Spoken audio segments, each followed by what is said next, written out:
The food in the tray had barely cooled when Commander Ron Talvek noticed the small figure beside him. She had platinum white hair that flowed to her waist and wide silver eyes that shimmered with too much pain for someone so young. She didn't speak, just stared at the tray of rice, steamed greens, and protein cubes like it was the first real meal she'd seen in days. "You hungry, kid?" Ron asked, nudging the tray a little closer. She nodded once, solemnly. "Go ahead. Plenty to share." She delicately picked up a piece of food, chewing slowly. Ron kept his eyes on the jungle beyond the refugee camp's canopy, giving her space. The war had displaced thousands across the system, and this world, Atria 7, was now a shattered cradle of abandoned cities and broken families. "What's your name?" he asked. The girl hesitated. "Sorry." "Well, sorry, I'm Ron. Nice to meet you." She gave a faint nod. After a moment, she said softly, "You're a human." Ron chuckled. Guilty as charged. She studied him seriously, eyes too big for her face. "Are you single?" He blinked. "Excuse me? Are you single?" she repeated. "My mom is really kind. She's brave, too. And she makes stew that smells like the sky after rain. You have to marry her."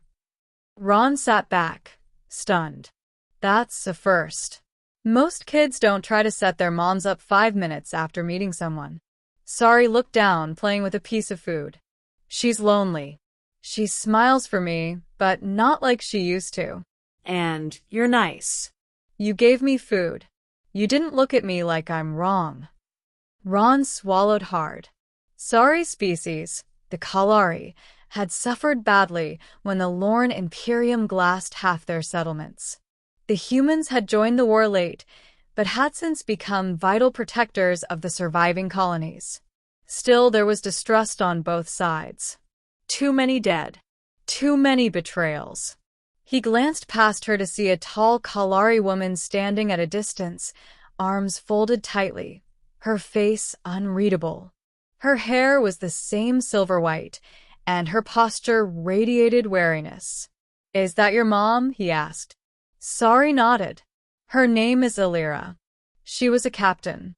She got shot saving 3 families from the ridge before the ships came." Ron gave a low whistle. "She sounds pretty incredible." Sari's eyes lifted to his.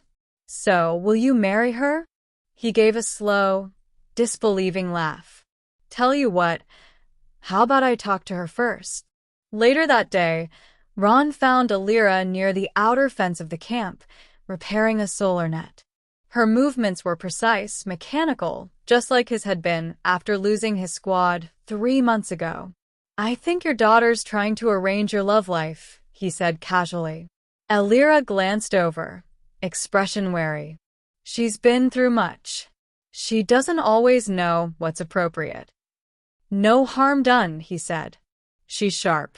And sweet. Brave, too." "She's all I have," Alira said. "And I'm all she has. She sees someone kind to me and wants something normal. For once." Ron leaned on the post next to her. Maybe it's not just about normal. Maybe she sees someone safe. Someone she trusts. She worked silently for a moment, then looked at him.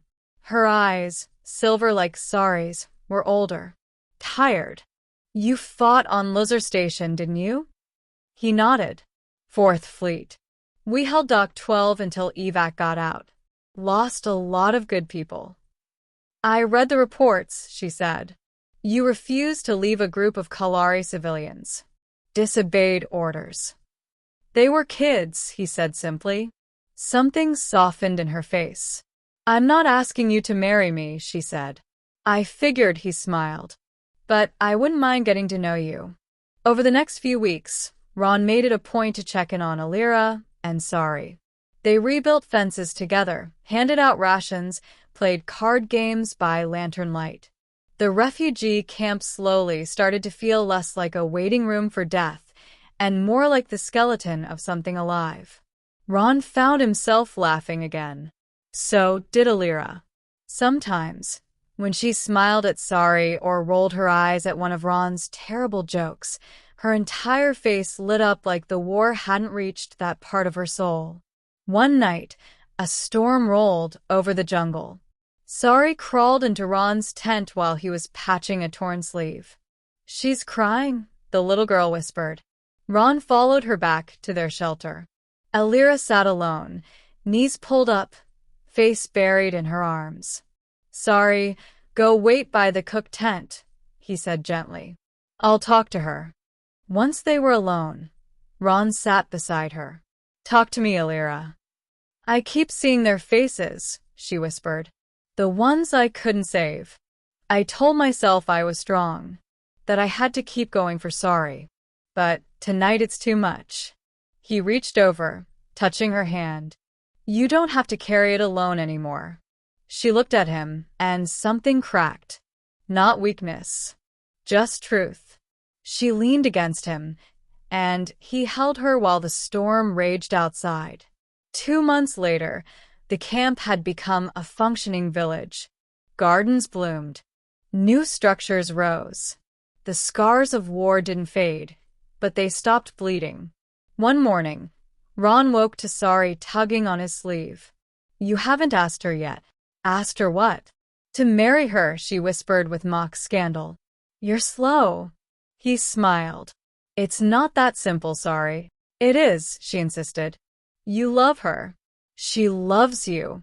She smiles with her eyes when you bring her tea." Ron chuckled, tousling her hair. "You've got a future in intelligence work."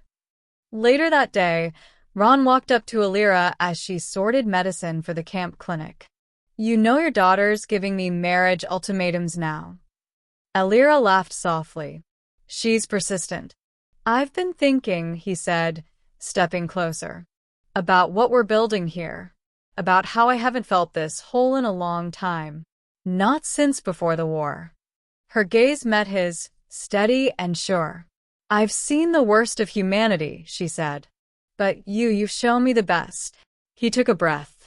"So, Alira of Kalari, will you consider letting a grumpy old human stay by your side? Officially?" She touched his cheek. "Yes." The wedding wasn't grand. Just a quiet ceremony under the open sky, with jungle birds singing and the camp gathered in celebration. Alira wore a hand-woven sash of her people's design, and Ron wore his polished but faded human fleet insignia. Sari stood between them, beaming. After the vows, she grabbed both their hands. "See," she said proudly. "Told you it would work." Ron scooped her up, laughing. "You're the real commander here, aren't you?" She nodded gravely. "Obviously,